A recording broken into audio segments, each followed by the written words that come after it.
Hey, what's up, everybody? It's your girl, Shay Marriott. And it's your boy, Eli Isabel, a.k.a. The South. Got something to say? Tonight, we are going to be talking about Black men and friendships. So make sure you like, share, and subscribe. It's your time to renew, rebuild, and restore. Let's go. Hey, happy Monday, everybody. Welcome to The Rebirth. I'm your host, Shay Marriott. And it's your boy, Eli Isabel. What's up? Happy Monday. Happy Monday. What up, folks? Thank y'all for joining us tonight. As you know, we are continuing Father's Day month as we give all praise, shout outs, big ups to Black men. Oh, I was going to say, I thought you was going to say to God. Well, that's my little partner too, but we ain't talking about him right now. But that's my that's my partner though. But yeah, listen, man. I'm excited that we continue to do this for the month of June, and nevertheless, tonight, yeah, we have a good show tonight. Show tonight. Yes, there's family. Family is in the building tonight, so I'm very excited. I'm not gonna introduce them yet, but I will. Yeah. Yes. How was your weekend? My weekend was great. That's okay. Go ahead. Father's Day was cool. Okay. So I did something I hadn't done before. What's that? And I won't do again. What? The melting pot. There you go. Oh, you went to the melting pot. Went to the melting pot Okay. center, and the amount of coin we spent. Yeah. I was just kind of like, this is. You like, could have cooked at home. This is something you do to show off if you were trying to take a woman out and try to flex. But I knew everybody I was with, so to me it was kind of like crazy that we spent this kind of money. Right. And I had to cook my own damn food. Yeah. Yeah. It's different. I didn't know you've never been to the melting pot. And I won't go again. Oh, okay. No, nothing against them. It's just yeah. The distance I traveled. We went to the one up by King of Prussia. Oh, you went to the one in King of Prussia. We went to that one. And prior to that, I did another thing I never done. What's that? I went to Corks and Candles. I made my own candle. What scent did you do? Huh? What scent did you do? I kept it simple. I did vanilla bourbon and I did sugar cookie. I didn't have time to mix all that. Nice. I was just trying to get to the wine. Did you have a good time? I ended up having a good time. Yeah. It was candles. It was a very feminine Father's Day.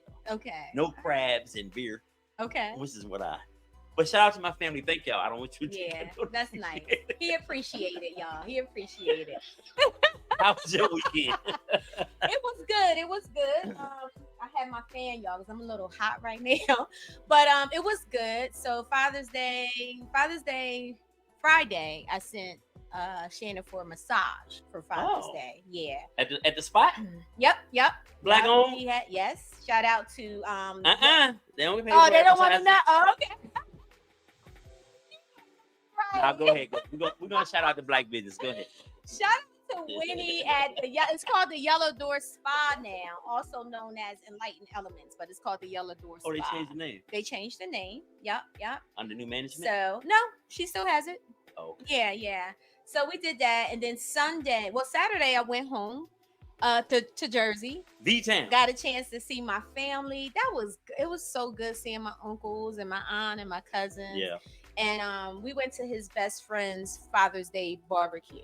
Okay. So that was pretty cool. You ate good? And I actually didn't eat there. I didn't. No, I didn't eat. I mean, my appetite. Would you stop? It was outside. Oh my God. Anyway. I know what that means. Well, we came later. So, when I stopped at my aunt's house, I ate a little bit there. So I wasn't hungry when I got to the barbecue. You knew how the house was. So anyway, Lord have mercy. I can't. I ain't mad at you. I'm finicky about it. If your house smell funny, I then can Sunday. That is not true. We were outside. Sunday. Go ahead. Sunday. What did I do Sunday? Absolutely nothing. We did go see Bad Boy. Okay. Did you see it yet? I haven't. I want to see it. Is it worth it? Yeah. Okay. Yeah. It was good. It was good. And yeah, that was about it. And kind of pretty much chilled out back in LA. That's not a bad. There it is. I hope the guests, you have to take them back there. Absolutely. They're going to get lost this time. Listen, I got to shout out my assistant, Jen Marshall, because she held it down at Juneteenth Day this weekend. She was one of the hosts there. This was her first time hosting something that big. So she did an absolutely great job. So congratulations, Jen Marshall. Boss up brand. Okay. Tell me later how Christopher Williams was. Oh, yeah. He was good? Yeah, he was sober? Yeah. All right. Okay. I like my Christopher Williams sober. Like when he performing. I don't care what he do after he got to sing. I'm just saying, I like him. Okay. And my background sing, and my background sing. I guess it's time to find out what the South got something to say. Let's do it. You ready? You already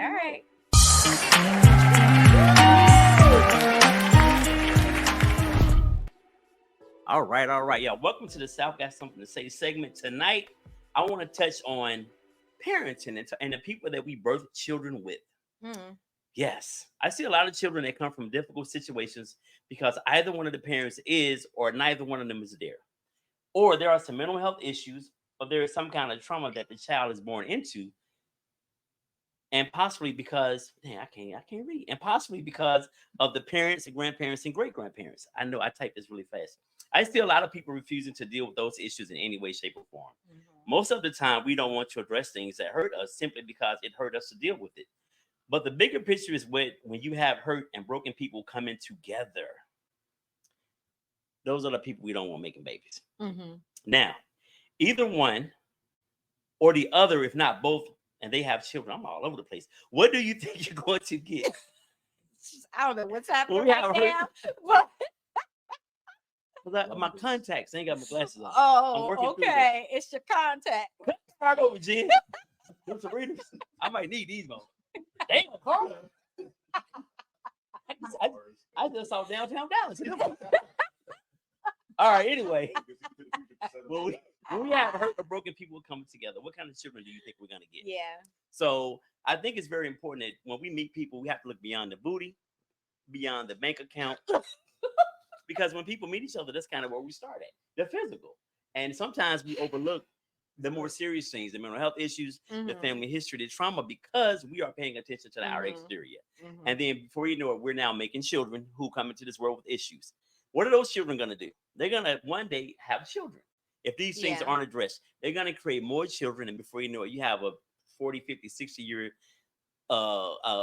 history of your bloodline is jacked up. Right. Because no one has ever addressed any of the issues with bringing children into this world in the midst of trauma or born with trauma. So I say all that to say, gentlemen and women, but I'm talking to the fellas today. Be mindful. Don't go for I know we typically go for the physical because we're men and that's what we see first. But get to learn a woman a little deeper and see what she's about. Learn a little bit about her history, because once she's pregnant and you got this kid coming into the world with all these issues, they ADHD, these little jokers are violent too. These children handle every situation with hitting, smacking, kicking. I work with them every day. This is how our children today problem solve. So just be mindful of who you procreate with. Women also, you have the prize. You don't have to give it to every joker that comes along, because you don't know what he got going on. And men are notorious for hiding their shit. So you meeting Daquan, and Daquan been touched by his uncle, and you don't know this. So now you got all of this mess. You got to deal with that. Y'all have a kid. He's got to be exposed to his traumatic stuff that he's never dealt with. So just be mindful of who you procreate with. Fellas, this is for y'all. Happy Father's Day. All right. And that's what the South got to say. Okay. I just got away from my notes because just throwing that. And once I put Carl's glasses on, I completely went blind. I've been up here Ray Charles in this whole thing for the last 40 seconds. Oh my gosh. Now I see clearly now. That's definitely good. That's definitely good information, because I think I was just having this conversation. We can't, back in the day, you worried about the credit score. And what else did we talk about? Credit score and maybe like education. I mean, well, for women, those were things that, people will always say, right? But now you need to have you had a mental health examination done? Because like people got some issues. People do. And they're not getting help for it. And that's bringing it into the relationships. Right. And back in the day, I was notorious for dating them, at least with a 400 credit score and a little crazy. Thank God for growth. I don't know why y'all like crazy women. What is wrong with y'all? Crazy women got that. That's a fact. Oh Lord. You a little off? Oh, you might have been to Rockford like once or twice. Definitely blazing. That's who you going for. Not no more. Okay. I like to stable now. Right. Okay. Back in the day. Got you. She might swing on me. Back in the day, you also liked them with short arms. So I'm just saying. All right, guys. Thank y'all for tuning in. If you're just joining us, make sure you like, share, and subscribe. Tonight, we are going to be talking about Black men and friendships. Well, you talked about the story. I never said I liked. I didn't know she had a short arm. What are you talking about? Well, it's not like I saw her and be like, I'm you just come saying. with me. Make sure you say good evening. If you're just joining us, speak to us. Let me hear from you in the comments. Oh my God. You ready? I'm ready. All right. So we have an amazing show for you guys tonight. These guys that's coming on, they're my brothers. They are my brothers. Seriously, we've been knowing each other since 1998. Wow. Yeah, 1998. They both were in my first wedding. They both was in my first wedding, and they are like my brothers. So welcome to the Rebirth, Carl and Stan. What up, fellas? Carl Smith and Stan Morgan. What's going on, Rebirth fam? How's everybody doing? How are y'all doing? We What's good. How you doing? Thank y'all for coming. Hello, good people. Stan is so proper. You know what's funny? What's up? They're still here, and they was at the first. They still around. What is? Okay, here you go. Now you gonna make me spill. They outlasted the. All right, boy. Just an observation. That's my man's in there. Just an observation. No, I'm not saying. I'm saying the fellas hung in there. What's up, Priscilla? Come get your husband, girl. Come get your husband because he is acting up. Anyway, welcome to the Rebirth, guys. How y'all doing? We're chilling. We're enjoying the new digs. This is looking good. Thank you. Looking Happy very Father's sanctuarious. Day to y'all. Thank you. What y'all been up to? What did you guys do for Father's Day? I actually, I got him like it's holding it like he's my valet. Hold my mic, nigga. No, I had one of the best Father's Days ever. I gotta admit, all my kids came over. They surprised me. It was a bunch of gifts. Usually I like to stay low key, just be, like you said, beer and barbecue and just chilling. But everybody came over. But we did have Wing-A-Rama, so we got wings from all over the land, and we had a bunch of wings, ate beer, cards, gifts. Yeah, Wing-A-Rama. Yep, that's what I called it. No, I was making up some crap. Yeah, I just said Wing-A-Rama.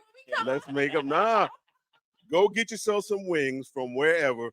All your favorite wings. Go back to your favorite spot or house, wherever, and get busy. And we had a ball. We had a ball. I like it. Oh, I know that was a party because y'all have a good time when y'all all together. That's good. What about you, Stan? Hold on a second. I gotta circle back to Wing-A-Rama. So it's like wings with like 6 or 12 wings from different spots. Wingstop. Buffalo Wild Wings. No, we didn't get Buffalo Wild Wings. We got what else was it? Thank you. Sorry, right to the background. Speak up. Yeah, Cotman Avenue Amish wings. Oh, not the Amish people. Yeah, we got the Amish. Y'all made the right. Yeah, the Amish people. The Amish people wings. Yep, the Amish people wings. We're from Philly, so we got them from Philly. It's different on the Amish spot. Oh yeah. Nice. So we got wings from everywhere, and we just put 2 or 3 each from each place on a plate. Okay. Get you some beer. We even got KFC. Just for the control group. Why would you do that to them? You know KFC can't compete with the Amish. I love KFC. What?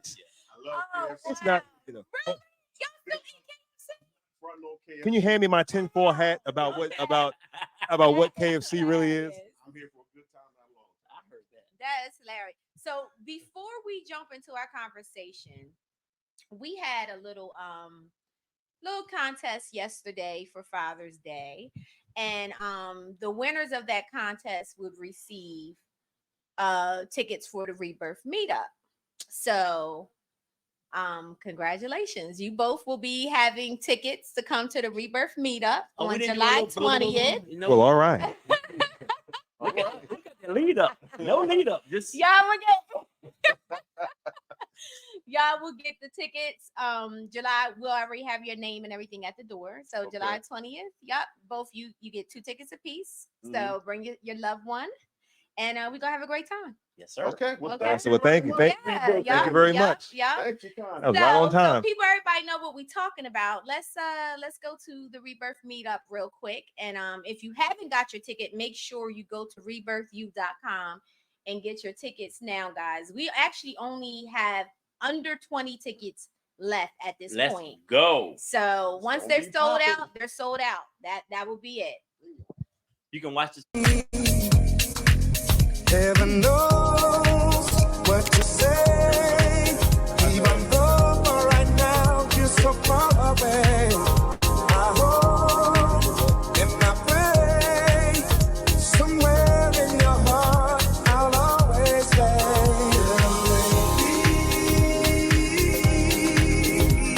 Sun doesn't shine without you. All right, welcome back. Once again, if you have not got your ticket, make sure you go to rebirthu.com and get your tickets. Great opportunity to come out and hang out with Shay and I and network, meet some cool people, man, in a very dope atmosphere. I'm telling you, when you're at the Chancery Market, you don't feel like you where you are.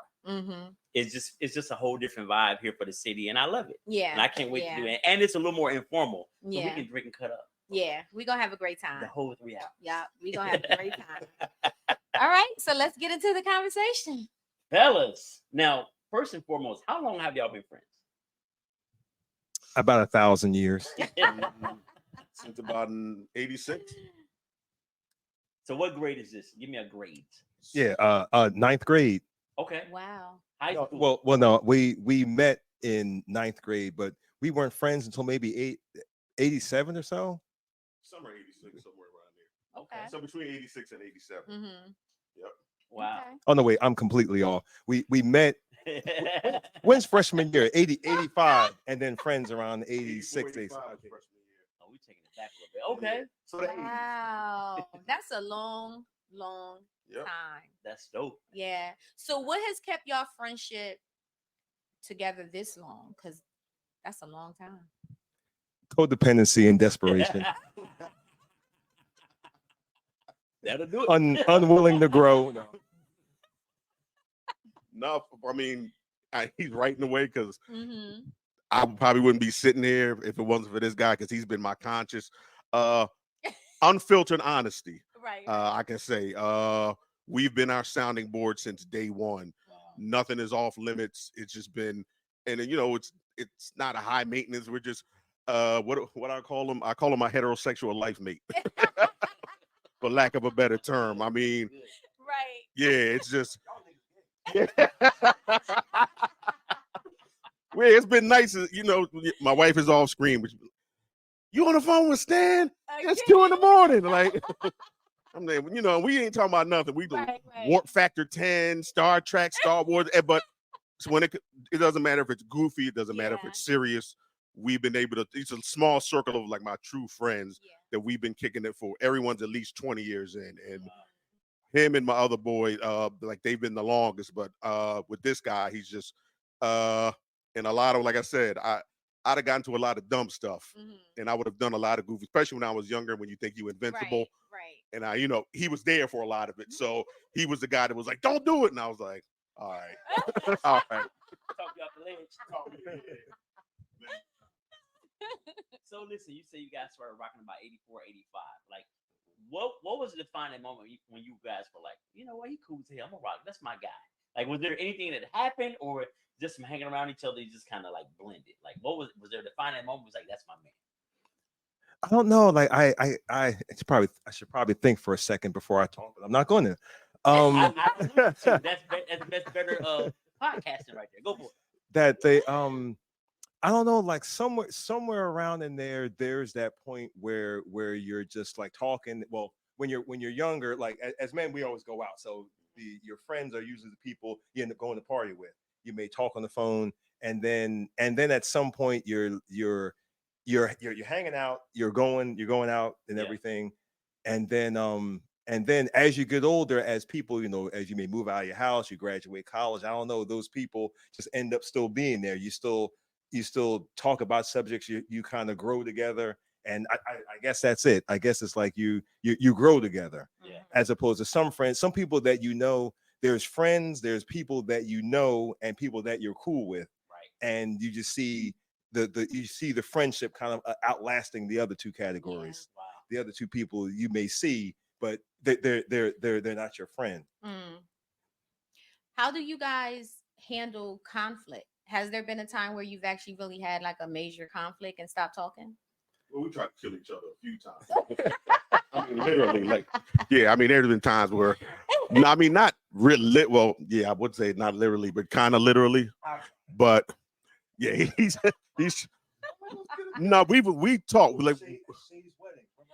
Oh yeah, he wanted to kill me at your wedding. What? Yeah, he wanted to kill me at your wedding. It was the whole ride back to home thing that kind of got lost in translation. Liquor may or may not have been involved that day, as there was plenty of libations flowing around and signals got crossed, and he kind of got left at the hotel. So I think that may have been the maddest he was ever at me in my life, as far as I know. But he was really ready to.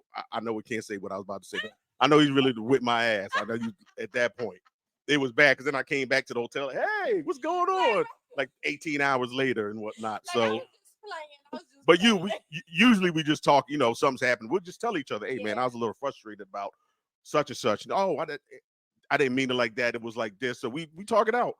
Like now that's major. Yeah. Don't you think that is major? We get it out the way. Yeah. So you guys don't get offended with like if one of you come to each other and say, "Hey, I ain't like the way you said this," or you know, okay. No. Like it's so much history, and like I said, my circle, my squad, and you know them all. Mm-hmm. If they reach out and say, "Hey, look, on the side, hey man, I didn't appreciate something," and I'll just say, "Oh, look, my bad, man, I didn't mean like that." Mm-hmm. And then there are times where I just been like, "Okay, like I said it," and, yeah. Well, you know me, but it's like if I think I'm in the right, I'm just like, "You didn't say it like that. That was ignorant." I'm like. Bro, you needed to hear it. So don't come to me if you don't want as he calls it, the brick of truth. Right. And I like that that's our phrase. Like, if you can't handle getting hit upside the head with the brick of truth, then it just is what it is. Don't come. Yeah, don't come. Don't ask for advice if you don't want flat out advice. Yeah. So this leads me to this question. So how do you guys, like with us, we're ego driven. You know what I mean? With men, and we feel like even if you're my man, and I feel like you kind of stepped on my toes a little bit, I'll feel away, and it's natural.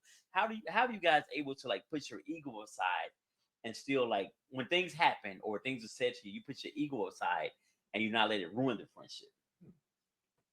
Just what you said. To humble yourself. These are your people, so they're not going to tell you wrong. Your first reaction is always the last shot and be like, you don't know what the hell you're talking about. But usually we all take a pause and. You can't be right all the time. Sometimes you got to look in the mirror and realize you're the asshole. So, you can't be always right. So it's just, you listen, you digest what the other person has to tell you, and you just kind of take it as constructive criticism. I mean, if you can't take some constructive criticism, then we don't need to be boys anyway. And thank God all of us can handle that. So you kind of just don't, listen to listen, not listen to react. I want to ask, just for purposes of the example, what do you mean by step on toes? Like, can you give me an example of? So, just say something that really may offend me. If you were talking, I don't know, just say, I'm just going for lack of a better example. If you said something about my wife really bothered me. I mean, that's kind of as deep as it can get for men. It comes down to women and money. That's what pisses us off. For the most part, that's how you do it. Friendship. Oh, okay. I see. Women and money do it for us. So if something is like really affected me, you said something about my wife, for example. I mean something to that degree. Oh, okay. How you guys have not that example, but something similar. How you able to overcome that? Thank you. Oh, and strangely enough, that has happened. I was saying for an example, but it actually happened. All right. I don't like his wife, so I'm all ears. That's the first thing. I told you not to marry that. No, but like Carl said, I guess it comes with age and being mature about it. If Carl was like, hey, I didn't appreciate when you said X amount X about the wife. Now you can either say, huh, I mean that shit, F her and everything, and then, or you can be like, hey, this is my good friend. I was joking around, but it was a joke. It was a joke that she is offended by. Right. You whether you're 20, 30 or whatever, you should be able to say, okay, hey, I was trying to be funny, but you didn't find it funny. I'm sorry about that. And that should end it. Now, on, I guess with some people on my side, I could get offended and get mad at him. On Carl's side, he could get offended that I said it, and that could lead to the estrangement. But we've always been able to work stuff like that out. And I stopped talking about her. So well, that helps. I love you, Delonda. Maybe you should have married me. Tell them how you really feel. Right. Well, one thing I can say in regards to Carl, Carl is not going to back anybody that's wrong. He is a truth teller. He will tell the truth, and he don't care. Integrity. It is. Yeah. You know, the I word. Yeah. He has done that, and he has proven that. So. And he's like really shrinking over here. I just noticed how little he is. What you doing, brother? What's the secret? Don't drink beer every day. every other day. So if you follow the Carl Smith work regimen, you drink beers on Sunday, Wednesday, Friday, Saturday, and occasionally Thursday. So it's a 4-day split. It's 4-day split. 4-3. When he walked in, I was like, you got to add that to the fitness plan. You know, skinty out here in these streets. That's what's up. Yeah, and we're gonna talk about that too. I know it's about Black men and friendship, but I also want to ask you guys in regards to Black men and health, because we actually had Kareem on last week. Kareem Boston. Yeah, shout out to him. He was a fitness trainer out of Atlanta, and we was just kind of talking about the importance of Black men taking care of themselves, making sure y'all getting checked and physicals and, you know, and all of that. Because especially our men, our Black men, y'all getting hit a lot with prostate cancer, diabetes, all kind of things, right? So do y'all work out together? Do you hold yourself accountable in the brotherhood in regards to health wise? You can start that off. You Oh yeah, 'cause I've seen you in the gym stand. Sadly, I'm like Wolverine. I'm a lone wolf. I'm no one works out. No one I know works out other than me and Norm.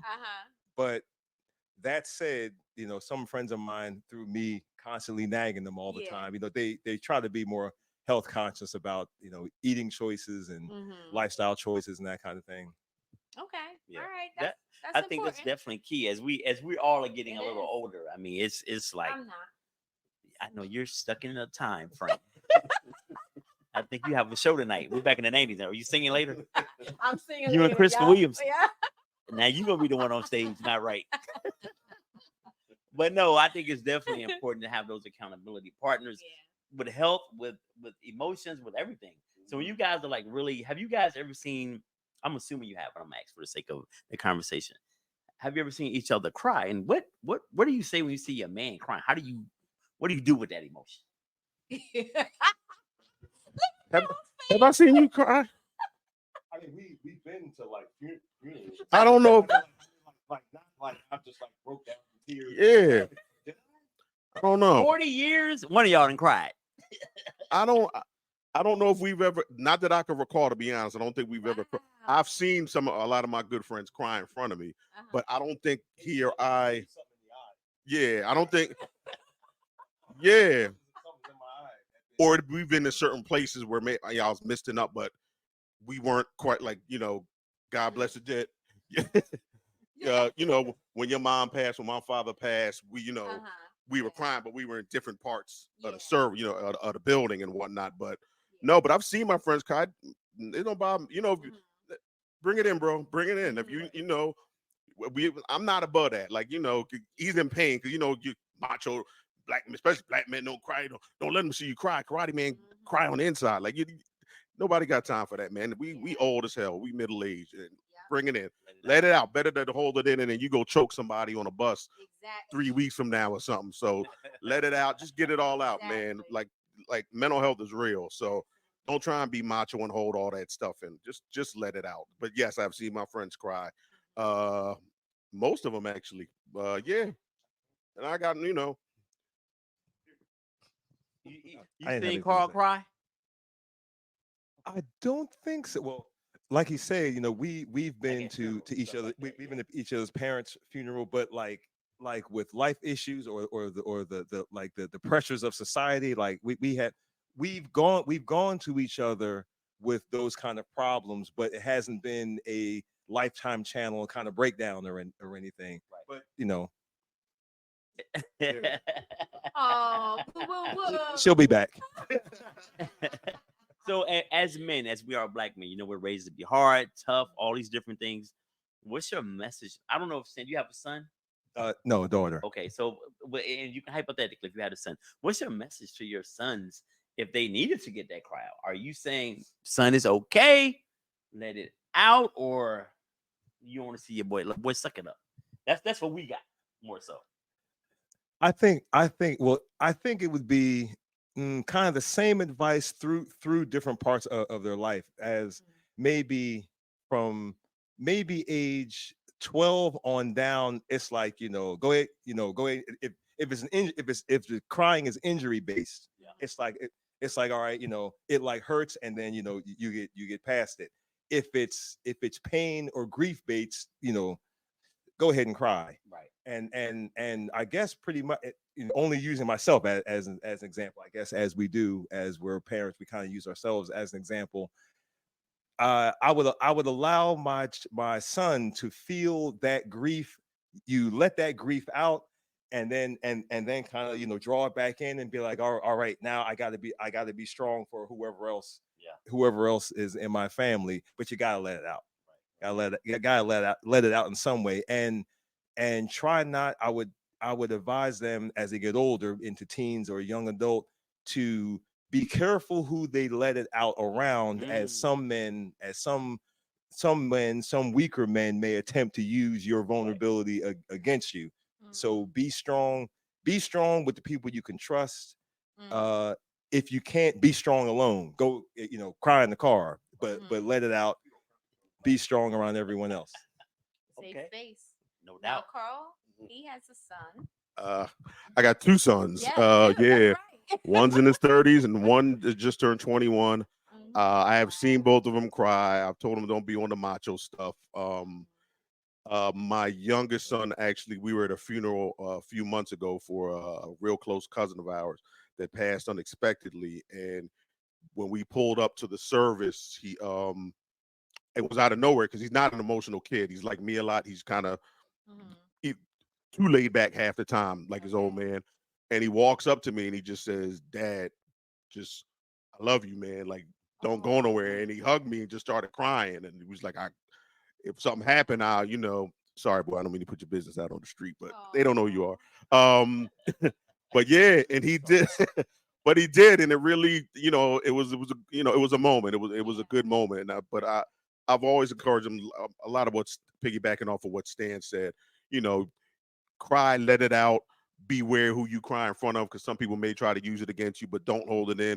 If you need a moment, go to your car, go to your room, get behind doors, cry. But if you need to let it out, just don't let the grief consume you. Yeah. Don't let it turn into something that you're not, because you're going to have to go back out there and fight at some point. So just let it out, have your moment, pray, and get back out there and keep it moving.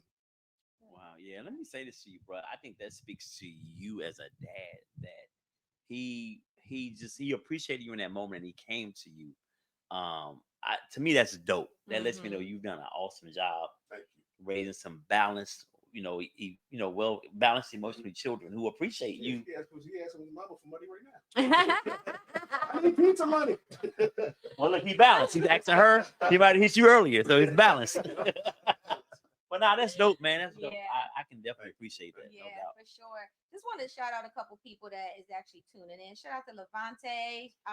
Shout out to Ivan Thomas, Darian Gillette. Thank you for tuning in. Darian said, "Good to get out, because if not, it can come out the wrong way." Absolutely. It definitely can. It definitely could come out the wrong way, which we all know, and not just Philly. You guys are from Philadelphia. But this is happening everywhere. But Philly gets a lot of, when you look on the news, you see a lot of stuff going on in Philadelphia, right? And a lot with our youth. What is happening? Like, and y'all, what do you think? And these are young men. There's some young girls out there too. It's a lot of young girls, but yeah, for sure. Ask Lululemon. But What do you think is happening? These niggas is wilding. That's what it is. These niggas is wilding. They have no home training. If you try to bring some, they want to slap a teacher. The teacher calls the parents. The parent want to whip the ass along with the student. I mean, we were brought up with some common sense. We still did our dirt, but we still had some respect. It's a microwave generation. The incentive entitlement is crazy. They want everything now. You can't speak to them. They want to shoot you, especially living in Philly. They want to shoot you, whip your ass, rob you, all of the above. I don't know where the respect is. Like, it's crazy. Like, living in Philly it's next level. It's you just see it everywhere you go. Like, I don't beat the horn. I don't do any of that stuff. I drive my old ass around them. I was coming home from work. They were double parked in the street. The dude was leaning in the car. I waited till that light turned green, and I calmly cruised around him and kept going. I'm not blowing the horn to stop him. I mean, I got one gun. I can't handle 5 at the same time. I'm not that good a shot. So it's just no respect. I think the biggest thing, there's no respect. There's no accountability, no sense of responsibility. It's, I don't care. I'm gonna do what I want when I want and get the hell out my way or get down and lay down. I mean, that's Philly. Yeah. Only want to piggyback off of Carl's point that I think we had the discussion. I've had the discussion with some other people that I think I call the pandemic the apocalypse. The apocalypse. No, I mean, seriously, I think the apocalypse showed a lot of people, not just Philly, but around the country. Right. The apocalypse showed a lot of people that I guess what you thought was going to happen, it didn't or isn't. So people are now doing anything. Like, I mean, 10 years ago, you would never think that you and your friends would drive to a Walmart, break the windows, and run in and start stealing stuff. But it happened during the apocalypse. So because of that, as Carl said, that kind of, oh shit, like SWAT didn't come, police didn't come, it kind of worked. So you just start driving around and breaking in places. Tanks didn't come, planes didn't come. So it kind of empowered some young people that may have wanted that, some serious criminals, some people that are just messing around, like that group of students on Upsall, remember when they school let out and they just started dancing, they stopped traffic and they just started dancing on the cars. That's where a lot of this like strange I think behavior comes from, because everything is kind of like a dare, and I don't want to say there's no consequences, because people are like, oh, Larry Krasner, the DA's not really, but I believe from the apocalypse that because certain things didn't happen, so because of that, we now have the results of people. You try anything just to see if you can get away with it. Like you said, there's been carjackings. The girl got her window kicked in. There's people riding motorbikes that stop traffic on Spring Garden or down Delaware Avenue. All this crazy shit is not only in Philly. Well, we have our own Philly shit with that, but in other parts of the country, there's crazy stuff happening because they're like, well, what's really going to happen? You go into a store. I mean, did you ever think, you may have done dumb stuff like steal out of Wawa, but do you ever think you just go into a store, grab a rack full of clothes and run out laughing? Because nothing really happened. So it's like, why not? And this generation looking at you. Sorry, law prevention is just like they want their lives. They feel like you at the light. I'm not about to get it ain't that deep. And that is true. I'm in retail, and they're like I probably shouldn't say this classified, but they're like classified information. They're like, only certain people who have been trained can stop customers. So I'm watching people. Is this my camera? I'm watching people steal, and I have to act like they're not stealing. Like, dude, I just saw you put the shit in your coat, and oh yeah, I like came in with it. I'm like, really? I walked in with it. You know what I mean? I'm like, dude, you gonna pay for that? Oh yeah, I came in with that Steel Reserve. I'm like, Steel Reserve, damn. Steel Reserve. Or should I say, I work in alcohol. So people be stealing all the time, and they just try it. Sometimes if you're not, I remember there was one. Sorry, keep it brief. But one guy was at I was stocking, so he walked by with the process. Oh, let me go ring him up. He was on the way out the door. So another coworker was like, "Yo, you gonna pay back?" And he was like, "Oh, well, there was nobody at the register." Wow. So, like I'm saying, people, you're trying things. You're just trying things. I'm like, Carl, come on. Yo, let me ask you this. What part? I mean, this is Father's Day month, and this is not pointing a finger, but what all these kids that are out here doing all kind of crazy stuff all the time, boys and girls. How big of a role you think it is that with the dad not being there? Is this on us as men that are not? So so before y'all answer that, actually someone put that in the chat. They said facts, but some didn't have nobody to show them growing up how to deal with emotions. They move a lot on emotions, not logic, as much as my generation did. Got a lot to do with lack of males in the home coming up. So what is y'all thoughts about that and the question? Because that's pretty much the same thing. Thanks, Darian. Oh, well, I have the mic. Thanks, Darian. I guess in my case, like I had referenced, like I didn't grow up with a father. I had, God bless her soul, I had a strong mother that instilled some values, and like I said, like I don't know, I had it. I'm a law and order military kind of person that I'm like, okay, this is the law, and you don't break that law, or this happens. Right. And I guess that's why in my opinion, I see that.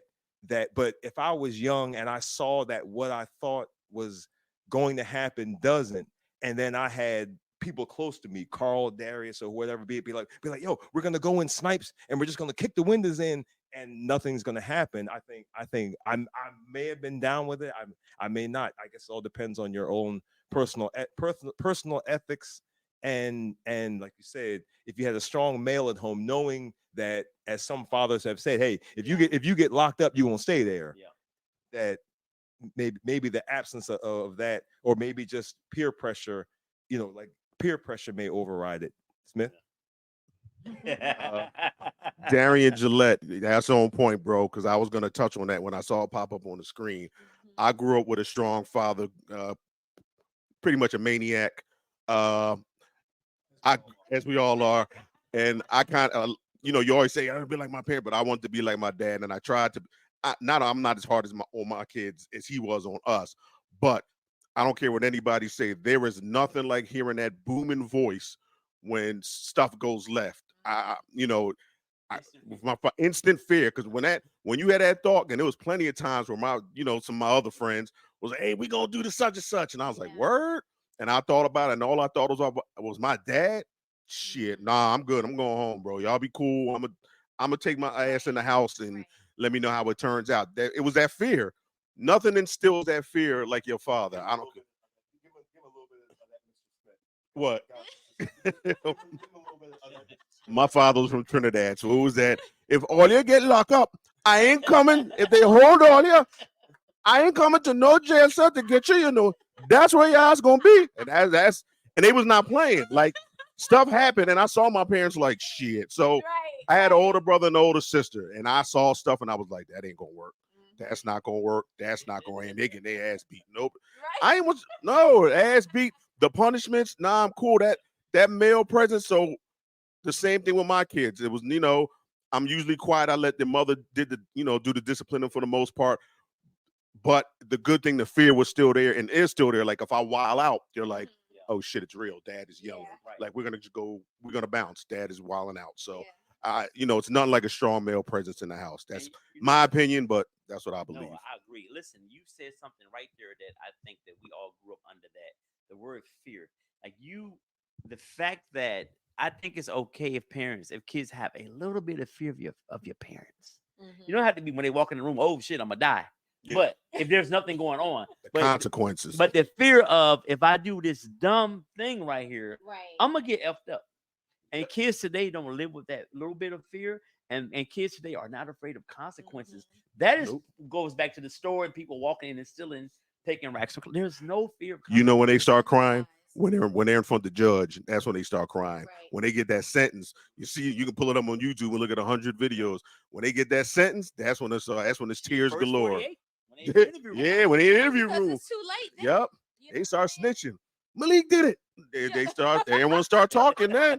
The detective get you. It's too late now, bro. It's your ass. Everybody starts snitching on everybody. We got a comment coming in from Deborah. Deborah says a very good store closed in our neighborhood because of the theft, and the employees were powerless. Wow. Now people without transportation can't get the good deals.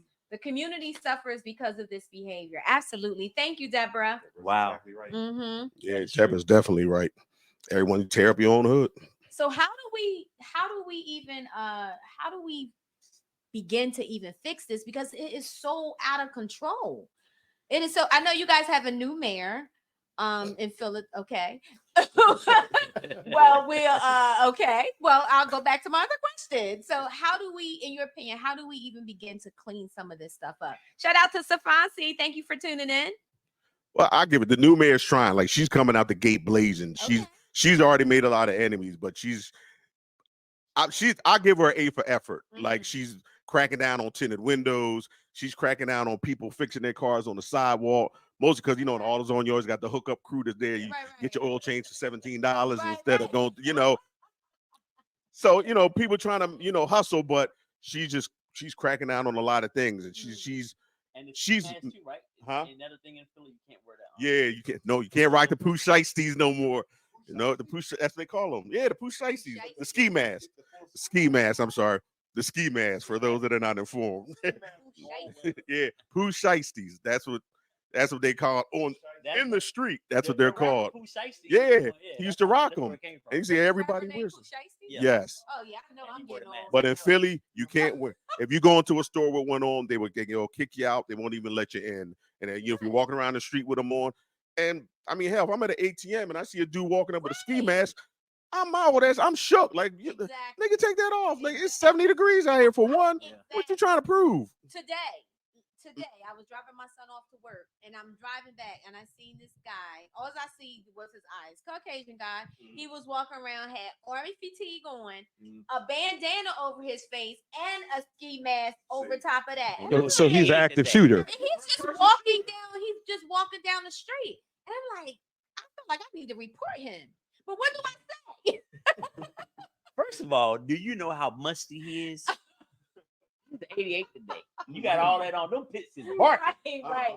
Pits is barking. It's like it's hoodies all season. Yeah. Yeah, that's insane. It's crazy. You want to read Darren's comment? I'm gonna give it a try. All right, Carl. Let me get. Never mind. Women work on more emotions, and men usually work more on logic. And the fear/respect of dads is different. And we usually make them a little stronger because mommy going to protect the babies, even the bad ones. True. Men can understand to let you learn your lesson because by saving you and teaching you about consequences. Listen, single moms or just moms, period. Okay. I said moms, period. Relax. Turn around. Yeah. Very deliberate. I felt the heat right there. I think what happens a lot of time. You tell me if get your opinion because I grew up with a single mom. Yeah. I think sometimes women overcompensate for that dad not being there by giving them everything that they think that will help them feel that void of having their father there, including the zero discipline. So I'm not going to discipline you because it's my fault that your dad isn't here or whatever remorse they may have. And we just give, and we create these entitled little individuals who don't have any respect for adults, teachers. So if they don't respect your mother or your dad, you're damn sure not going to respect when the police gives you a command. I say it all the time. Like when it comes to dealing with the police, we have to take our ego and our bravado out of it. They will kill us for the littlest thing. And I can't seem to get. I work with a bunch of teenage boys, and I'm trying to get them to understand that. Like, bruh, it doesn't matter. Like it could be something that is definitely not worth dying over, and you end up dead. So we have to really be careful when sending that message. But these kids have no fear of anything. Yeah. So, I just want to clarify because I hear this a lot. Single moms the difference between single moms and then someone that because I know when if you know, you might look at me and say, oh well, you're a single mom. I'm not. Right. You know, I'm divorced, but their father is very active in their life, right? So it's when we say the single moms, I think sometimes people like it's broad and they don't separate that. Just because a woman is single doesn't mean that the father is not active in their life. She's just not married. Okay. Or she could be divorced, or the father could be a widow, right? But she's just not married. Right. But it doesn't mean that the father isn't in their life. Now, my sons, of course, they live with me, but I can look at them and they will straighten up quick. And it's just the level of respect that they have for me. And you know, they know. And you did it early though. You can't start displaying it and creating that at 12 or 13. It's too late. Exactly. She starts at 3, 4, 5. The other thing too is we gotta talk to our kids and like have real conversations with them. We be like, don't stay out of grown folks' business, or don't worry about that because I said so. Well, what does that mean? How are they going to learn if you constantly saying because I said so? Right. You know what I'm saying? So I think for me, I have an amazing relationship with my sons, right? And everybody in here know that. And the other thing is that's because I have conversations with them. Right. I was talking to them when they were young. They can come to me and talk to me about anything. Right. And the only thing I tell you not to do, and y'all know, don't lie to me. I do not like a liar. And that just takes me in a whole different place. So when that happens, it does. It takes me a whole different place. That's trauma. Don't lie. So, you know, I think it's a relationship. Even as a mom, you can still raise good sons that can be well behaved. You can.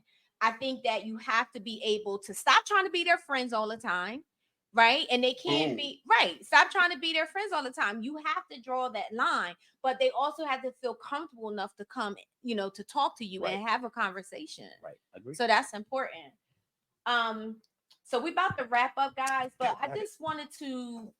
There was another. Oh, you had something to say? Go ahead. I'm sorry, Steve. Briefly, you had touched on it. I wanted to ask you and Eli and even Carl to speak a little about parents not being their child's quote unquote friend, and if you could, the difference you touched on it a little bit also, the mother-daughter difference than the mother-son's difference, because in some people I've known, when it's mother-son, it's like that son is like is like, that's my mom, I'll do anything for her. It's like a certain thing. But when it's mom and daughter, it's like it might as well be the Real Housewives of Atlanta. It's like that daughter daughter gets with that mom, like toe to toe. So can you, I know I gave you like 3 different things. So no. So let me go to a clinical level with girls. And this is something that a lot of people may not know,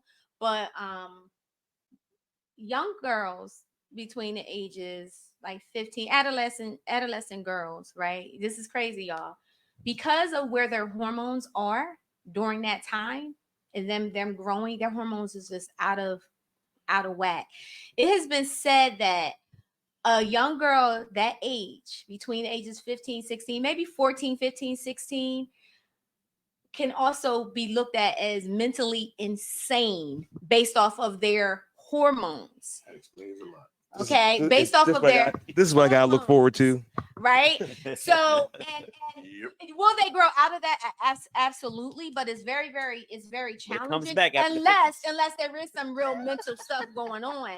But their hormones is just so out of whack and so all over the place. It's called behavioral shift. That if you literally some of the things that they're going through, you can look in the DSM-5 and just diagnose them with pretty much everything. But this is why you shouldn't put a diagnosis on someone that young, that like a hard diagnosis, because a lot of the stuff is hormonal, and then some of it it could be an issue, could be some things happening. So, well, I won't go clinical, but I'll speak to the friendship part. I knew for a fact that growing up, I wasn't my mom's friend. I wasn't nowhere near her peer. I wasn't the little homie. I was none of that. I grew up in a, do as I say, not as I do, stand in child's place era. But however, I have 2 daughters, and now I have a 17-year-old in the house with me now. And it's tricky because you need to have that very cordial, loving relationship to be able to have a back and forth dialogue about what's going on in her daily life, because they need that male perspective. So if you're just gruff and rough and all of that, she's not going to come to you. And yeah, she can go to her mother, but her mother can't tell her about what another boy might be thinking because she wasn't a boy. So it's a really tricky thing. I think you got to have that. It's a level of friendship you have to have, but you still know you'll get effed up if you go left. But it still has to be that trust there where you have to create that so she can still come to you. So is it a friendship? Yeah, but with respect on top of that. Like, we know not to.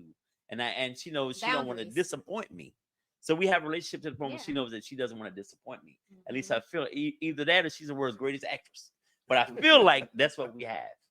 Genuinely. So it's a tricky thing. Absolutely. But it has to happen to create that dialogue with your daughters. Yeah. And I would say the same thing. Like, my sons, if they did something that really bothered me or disappointed me, like, it hurts them. They will apologize until they just can't apologize no more, Really? and but it's going to happen. We move on. I'm not beating them over the head. Like, you learned your lesson and we talk it out, and then that's that. But I think the other thing too, and I know we got to wrap up soon. I think the other thing is a lot of parents don't respect their kids because they feel speak to that. A lot of parents feel that they're kids and kids don't deserve respect. You're a child, right? And that's how they look down, and you're a child, and they talk to their kids crazy, right? Or they just have no respect for their kids. However, they're humans and they deserve respect. So how can a child have respect for other people if they're not feeling respected? Right. You know what I'm saying? And some people might disagree with me, but what I'm saying, but I'm telling you, I've seen this not only just professionally, but just period. You gotta show your kids some level of respect. How do they learn? Kids model behavior. So if you're being disrespectful, and then you wonder why they in school being disrespectful, well, they get it from home. They get it from you. That is true. Right? But the first thing a parent would say was, well, they don't do this at home. Yes, they do. Stop lying. They do it at home. They're acting like you. They're talking like you. Absolutely. Yeah, Bernie Mac said, you meet a disrespectful kid and follow him home, it's gonna be a disrespectful mother. Right there at the door. Please believe. Exactly. So yeah, that's a deep conversation, because we can go on and on with that, but I think level parenting, we got to also change some things of how we parenting our kids, and allow other people to speak to your child and talk to your kids. Back in the day, we didn't do certain things because we know the neighbor was going to check us, we know grandmom going to check us, and the mama at the church is gonna check us. We're not gonna do certain things, right? But now people don't want you to say nothing to their kids. I don't care if you are running around here punching people in the face. Don't talk to my kid like that. What? So yeah. Hey Kayla. Kayla says that's good. Some parents have to realize it's no longer parenting at a certain age. At some point, it's guidance. Yeah. I agree. Parents have to know when to stop parenting. Can't parent grown people. Can't parent grown people. Yeah, I always say parent at age appropriate, right? If your child, you can't be parenting your 16-year-old like they're 8. Yep. Well, listen, I know we short. Can I just ask you one more question? Yeah. So you have young adults, right, Carl? I got all 8. Yeah, I got a bunch. So when because I'm in this weird space right now. So my kid she just turned 17. But anyway, there's going to be this time where she's between 18 and 20. You're not all the way out the house. You're in college. You're coming back home. So this little gray area of young woman. The rules are still the rules, and you can't do just what you want. But I am also 21. Mm-hmm. How have you? I think you're the only one in the room with that age. How have you dealt? Speak to that really quick before we get out of here. Yeah, my girls are 21 and her sister is 31. No, I'm lying. I'm sorry, Ty. She just turned 24. My bad. So I got a 24 and a 31-year-old. Those are my daughters. So yeah, 24 and 31. All right, my bad. When they both started hitting around that age, around 17, 18, the rules still apply, but they were the gray areas you were talking about. You got to bend them. You got to let them spread their wings. If you don't let them do nothing, they're not going to be able to figure nothing out. Like you got to let them get out there, F up, and then, figure it out. Right. You hope that the teachings you've been instilling on, the stuff you've been schooling them on their whole lives comes into play when they walk out the door. You can't keep them under lock and key because then they're going to be sneaking out the back window and all that kind of stuff. So we kind of let them go, but we got information. Where you going? Just tell us where you're going. Put your tracker on so your brother and sister can find my iPhone, put it on so they can track where you're going. We're not going to check on you. You going to such and such party? Fine. We'll even drop you off. You want to take an Uber there? Fine. But, we still let them go because we're like, we can't. They're growing up. I was doing way more. I'm a boy, but you just you can't keep them under lock and key. You just can't. You just got to trust that they're going to make good decisions when they go out into this crazy ass world. And that's the best. I mean, you basically keep doing what you're doing because you're doing a bang up job. I'm on the outside looking in, of course, but keep doing what you're doing. Just bend the corners a little bit. When you might say no, 18, 19, 20, they're going to be all right. Go to the party. Like I said, just track them. You could be home. All right, they still at the party. All right. When they get to a certain time, your ass better be on your way. Whatever time. It ain't 10 o'clock no more now. It's 1. You're 20 years old. You can't tell them to come in at 9 o'clock. You're messing up the flow. Tricky time right now. When the day was away for college, I'll be like, Shannon be like, if you don't get off that phone, leave that boy alone in the dorm. I'm like, oh, he's in his dorm. But see, his phone's in the dorm. Phone in the dorm. He out there like. But seriously, but for me, the comfort, because it was so many different shootings and stuff going on, and all of that craziness, and we're getting alerts. I can always look and see he's safe, he's good. You know what I'm saying? So yeah. All right, guys. Well, man, this actually went pretty fast. It was a great conversation. It's always good having you. As always. Y'all Thank you for having us. Yeah, y'all gotta come more often. We might have to go up to their house and do it. We're gonna wear us out. We might have to go to Philly and do it.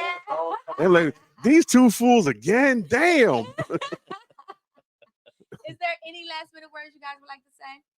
Just thanks for the Rebirth for having us once again. Y'all keep doing the damn thing. Thank you. We're happy to come up here and hang out when necessary. Thanks everybody for listening. Let's keep this thing rolling. See y'all at the get together. Yes, sir. Rebirth meetup. We gonna cut up. 20th. If you have not gotten your tickets yet, go to rebirthu.com and get your tickets. The tickets are only $20, guys. That's all. Come on now. $20. That's a round. Yeah, come on now. That's one round. We're gonna have a great time. Thank you, everybody, for tuning in tonight. We really, really appreciate you. We appreciate your support. If you have not done so already, make sure you actually if you guys will go over to YouTube and just subscribe to our channel, it would be such a great help. That helps us bring good content to you every week. So go to Rebirth You Podcast on YouTube and subscribe right now. Until next week. Oh, next week we got Duffy Samuels is coming on, and we're going to be talking about Black men and the community. Okay? So until then, we'll see you guys next week. Have a blessed week.